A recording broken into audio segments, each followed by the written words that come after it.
Thames Festival, a celebration of the river coming to you live from the heart of the capital. Over the next hour, we're going to be going behind the scenes to find out how this major attraction transforms the banks of the river.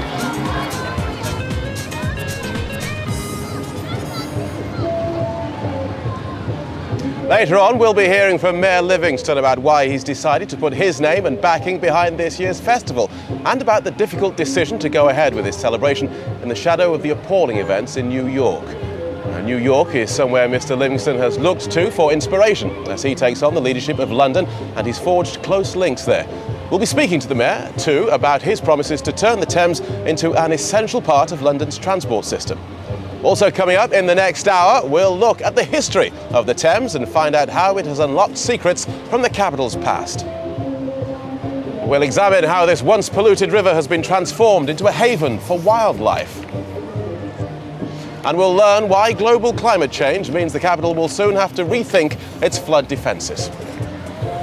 Now, the man who's organised the event since its inception is Adrian Evans, and he's with me now. Good afternoon, Adrian. Good afternoon. Welcome. Thanks. Now, obviously, events in New York have overshadowed things. What's happened here to reflect that? Well, the important thing is that we've had to cancel the fireworks. Fireworks are an expression of pure euphoric joy, if you like, and we felt it was inappropriate to be spreading that message at this time. However, everything else goes ahead. The festival, at its heart, is about community, it's about creativity, it's about bringing people together, and I think that those sentiments are ones that we really want to promote now, really. Those are important ones to bring over. Okay, how did the festival come about? The festival was started 5 years ago with a high wire walk over the River Thames. Actually, just here, we strung a wire between the North Bank and the South Bank at the same height as the Oxo Tower. And two walkers walked on the same wire, one from the north walking south, the other from the south Two walking walkers, north. one wire? Absolutely, and they met and they crossed in the middle. And for anyone who was there on that night, it was really an extraordinary event. And that was a benchmark, if you like. It was saying, listen, this is the sort of event that you might normally see in Paris or Barcelona or whatever else, but we want to do those events here in London. So over this 5 years then, how has the event changed? Well, importantly, that first event had two performers. Now we have thousands, because the heart of the event is involving London's communities, and we work throughout the summer months with primary schools, secondary schools, with housing projects and homeless projects and elderly groups and all sorts of people to bring them together in this great celebration of the river. So you've got everyone involved then? Well, we try, maybe not everyone, but we certainly try to. There's, if you come down to the South Bank today, there's a fantastic market with food and crafts from all over the world. There's fun fair rides. Bring your children, and there are free activities in all afternoon. Later on tonight, there's a fantastic illumination of the LWT tower, and the defining feature of the festival itself is our lantern procession, and that's where most people get involved.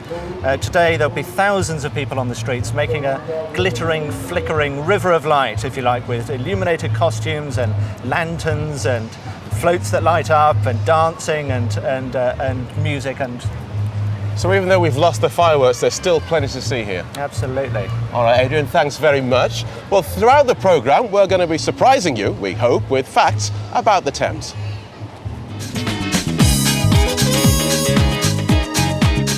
It's thought the river got its name from the ancient Sanskrit word tamasa, meaning dark water. The Romans Latinised it, calling it Thamesis, and over the centuries it became the Thames that we know and love. For the first time this year, the Thames Festival coincides with another annual river event. The Great River Race took place yesterday, involving hundreds of men and women as they paddled 22 miles from Richmond to Greenwich. Our reporter Jo Kessel's been in training for the event for weeks, so let's have a look at how she and some of the others got on. When you're in a race with more than 200